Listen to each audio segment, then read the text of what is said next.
A sleek black SUV glided smoothly down a quiet suburban road, its polished surface reflecting the dim glow of the streetlights. Inside, Cassandra Harris, a 40-year-old black woman with an air of unwavering confidence, exhaled deeply. It had been an exhausting day at the FBI headquarters in Washington, D.C., where she held one of the most powerful positions in American law enforcement, Director of the FBI. Despite the weight of her responsibilities tonight, all she wanted was the simple pleasure of a warm dinner and the solace of a good book. The soft hum of the engine filled the otherwise silent night. Cassandra's hands rested steadily on the wheel as she focused on the road ahead. Then suddenly, the tranquility shattered.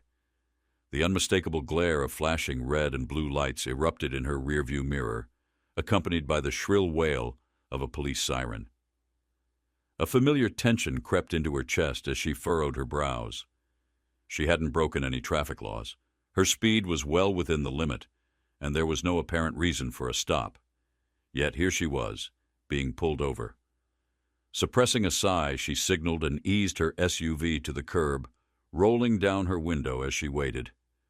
Heavy footsteps crunched against the pavement, drawing closer. A tall, white police officer, seemingly in his 30s, loomed beside her vehicle. His jaw was clenched, his expression hardened, as if he had already made up his mind about her before she even spoke. His badge read, "Mark Benson." "You were stopped for security reasons," he said curtly, skipping any formal greeting or explanation. His eyes lingered on Cassandra, scanning her face, her attire, and the luxury car she sat in with unmasked suspicion. Cassandra's lips curled into a polite but unimpressed smile. "Security?" she asked, her voice even. "Is there an issue with my vehicle or myself?" "Registration and license," Mark ordered, completely ignoring her question. His tone carried an unspoken presumption of authority, one that expected no resistance. Keeping her movements measured, Cassandra opened the glove compartment, retrieved her documents, and handed them over. The officer snatched them from her grasp without a word, retreating to his patrol car. As she sat waiting, Cassandra's mind churned. She had experienced countless moments like this, disrespect disguised as procedure, suspicion disguised as protocol. No matter how high she had climbed, how much she had achieved, some people still saw her as just another black woman who needed to be put in her place. Minutes dragged on before Officer Benson returned, his cold stare locking onto hers. He held out her license and registration, but made no move to hand them back. "I need to see your ID," he demanded, his voice laced with a quiet challenge. Cassandra's brow arched. "I've already provided you with the necessary documents. I haven't violated any laws that would require further identification." Mark smirked, folding his arms. "You're acting suspicious," he said, his gaze flickering over her designer jacket, his expression souring as if it didn't belong on her. "People like you don't usually drive cars like this unless there's something going on." A slow, simmering anger rose within Cassandra, but she held her composure.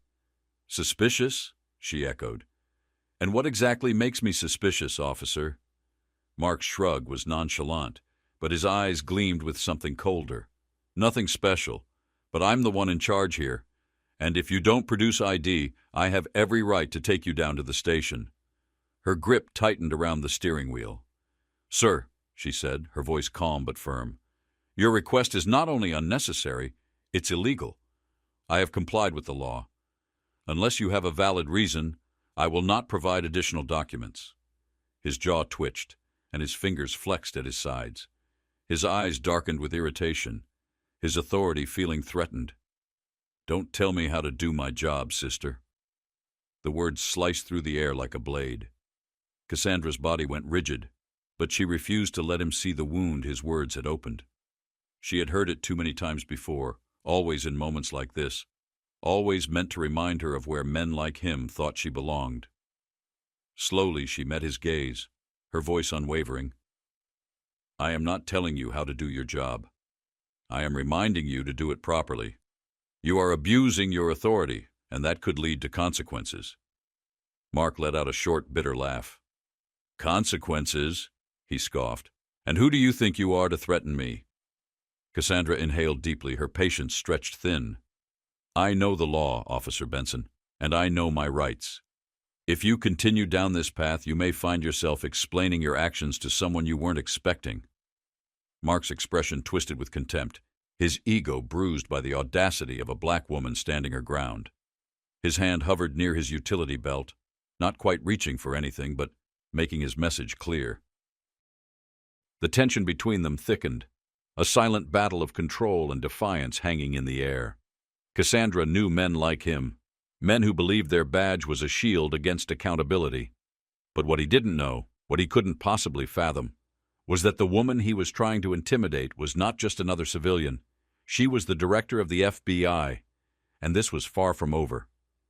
Mark Benson took a step back, but his eyes remained locked onto Cassandra, burning with defiance. His fingers instinctively curled around the belt at his waist, his thumb grazing the edge of his holster, a silent reminder of the authority he thought he held over her. His breathing had grown heavier, betraying his growing impatience, his growing frustration at Cassandra's unwavering resolve. "You think you have the right to lecture me?" Mark sneered, his voice laced with contempt. "Look, lady, I don't have time to stand here arguing.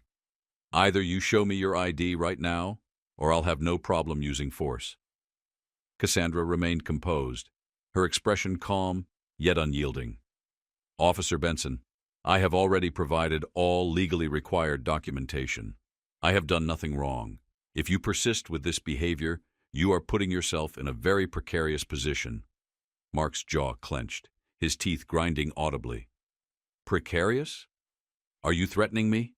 He spat, leaning in, his face just inches from hers. His breath was hot with indignation, his presence a wall of hostility. "Let me explain something to you," he continued, his tone dripping with arrogance. "I'm the cop here. You're just another driver I pulled over. You don't get to give orders. If you don't comply, I'll make damn sure you regret it." Cassandra didn't flinch.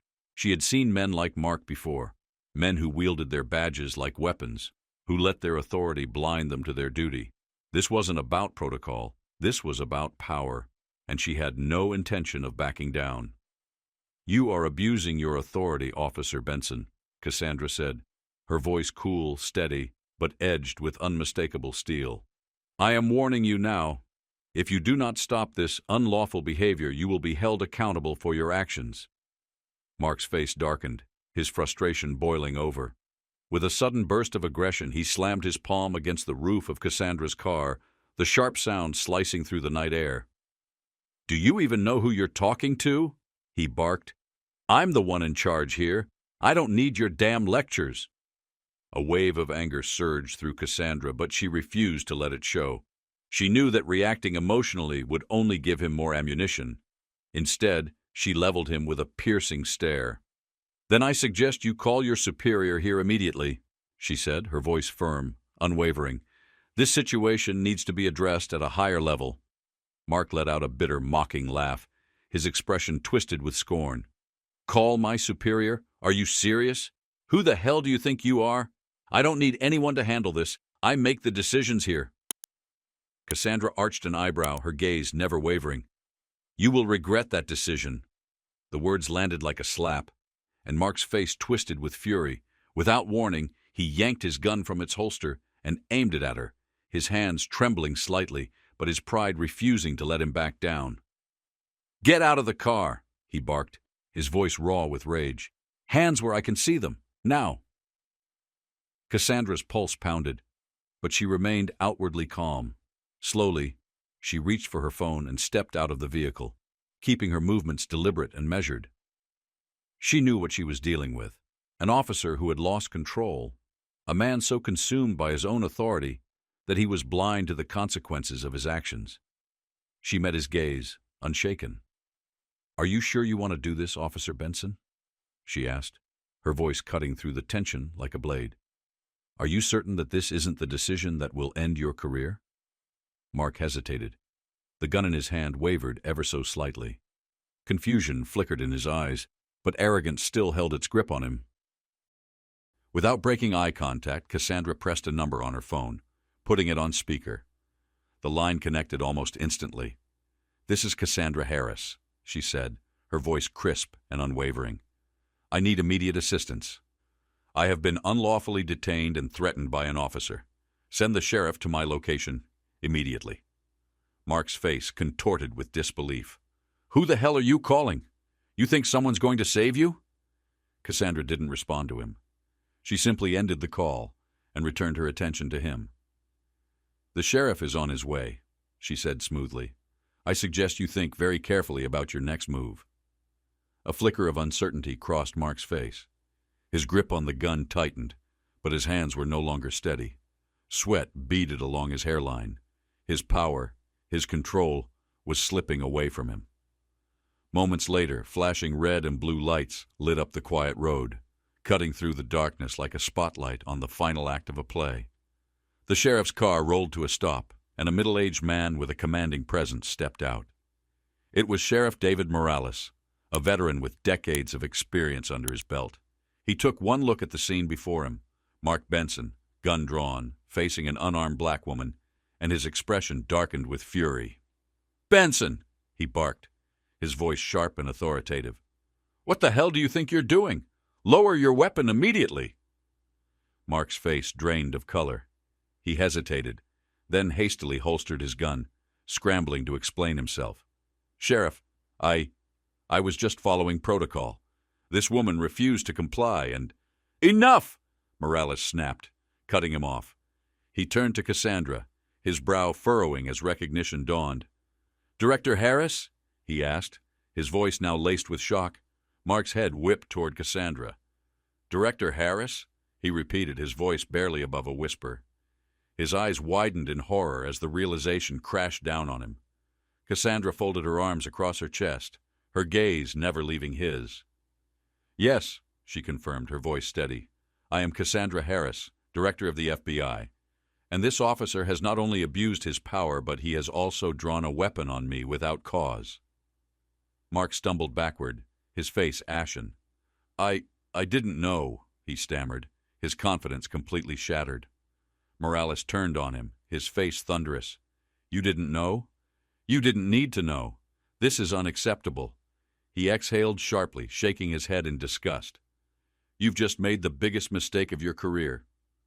Mark's lips parted as if to protest, but no words came. He looked at Cassandra, then at the sheriff, his entire body sagging under the weight of his own actions. Cassandra, meanwhile, remained composed. She had faced men like Mark her entire life. But tonight, she had proven a point. Power unchecked is power that will be held accountable, and justice, no matter how long it takes, will always find its way to the truth. "I don't know who she is. I was just following procedure," Officer Mark Benson muttered defensively. Cassandra Harris raised a sharp eyebrow, her voice steady, but laced with quiet fury. "I showed you every single document for my vehicle, yet you kept demanding my ID for no valid reason. When I refused, you resorted to hurling racial slurs at me and even drew your gun. Is that what you call a checking process?" Benson's face flushed. He lowered his gaze, unable to meet Cassandra's piercing eyes. Chief David Morales, who had been observing the tense exchange, inhaled deeply, as if trying to steady himself. Then he turned to Benson, his voice firm. "Officer Benson, return to the station immediately and file a full, detailed report of this incident. I'll deal with you later." Benson hesitated, looking like he wanted to protest, but the weight of the moment was too heavy. Without another word, he turned on his heel, climbed into his patrol car, and drove away. Morales exhaled, then turned back to Cassandra. His voice softened, now tinged with regret. "Director Harris, I sincerely apologize for what just happened. This is inexcusable behavior from an officer of my department. I give you my word, I will personally investigate this matter and ensure that justice is served."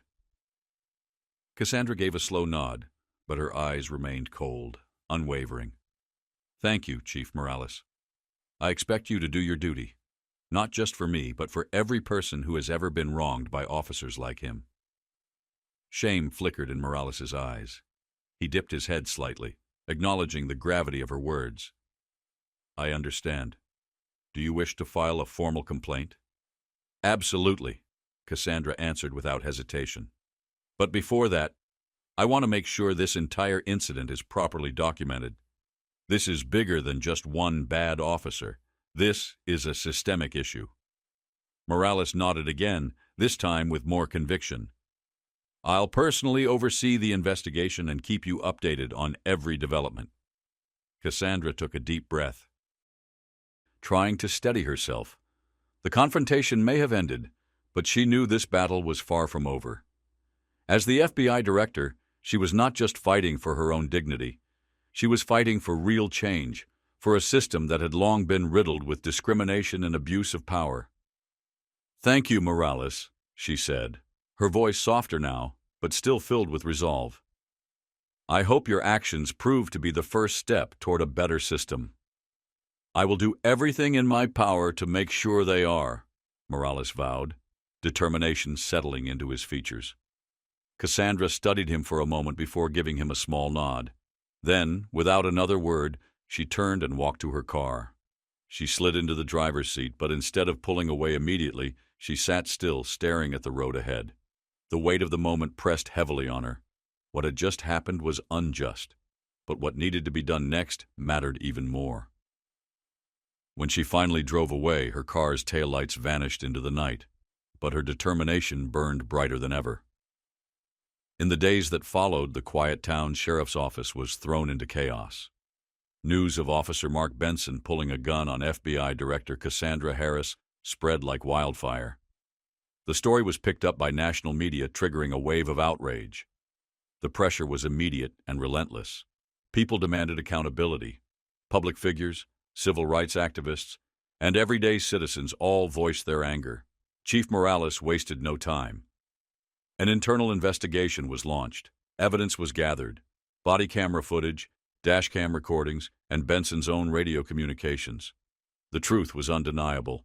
The footage exposed everything. Benson's voice, laced with arrogance and prejudice, echoed through the recordings. Who do you think you are to disobey me? You need to remember, this isn't your neighborhood. And then, the words that followed, hateful, dehumanizing, dripping with racism, ignited a national firestorm. The backlash was swift and brutal. Protests erupted. The department faced scrutiny like never before. And Chief Morales, knowing the world was watching, took a bold step. At a press conference, standing before a sea of reporters and flashing cameras, he didn't try to defend his officer. Instead, he looked the public in the eye and said, "We failed. Officer Mark Benson's actions were disgraceful and do not reflect the values of this department. We will take action, not just for Director Harris, but for every citizen who deserves fairness, respect, and trust in law enforcement." The room was silent for a beat. And then, Cassandra stepped forward, calm, composed, unshaken. She took the microphone and spoke. I am not standing here today just to seek justice for myself. I am standing here because no one should ever have to fear the people sworn to protect them. This isn't just about one officer. This is about an institution that must change. The applause was deafening. 1 week later, the disciplinary board reached its final decision.